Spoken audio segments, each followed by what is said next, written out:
বাংলাদেশ একটি শান্তিপ্রিয় উন্নয়নশীল দেশ। সকলের সাথে বন্ধুত্ব, কারোর সাথে বৈরিতা নয় আমাদের পররাষ্ট্রনীতির ভিত্তি।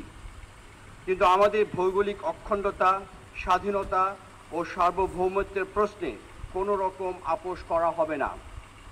বাংলাদেশ সেনাবাহিনীর প্রধান কাজ হচ্ছে নন ট্রেডিশনাল থ্রেট সহ সকল বাহ্যিক ও আন্তঃরাষ্ট্রীয় হুমকি থেকে দেশের নিরাপত্তা ও প্রতিরক্ষা নিশ্চিত করা।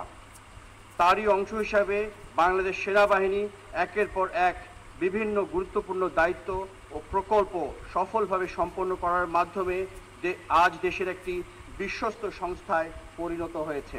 বর্তমান সময়ে প্রযুক্তি নির্ভর যুদ্ধ এবং দ্রুত পরিবর্তনশীল বিশ্বের বিভিন্ন চ্যালেঞ্জ মোকাবেলায় নিজেদেরকে সর্বদা প্রস্তুত রাখতে হবে। আর এই জন্য তোমাদেরকে বুদ্ধিবৃত্তিক, মানসিক ও শারীরিকভাবে যোগ্য হতে হবে এবং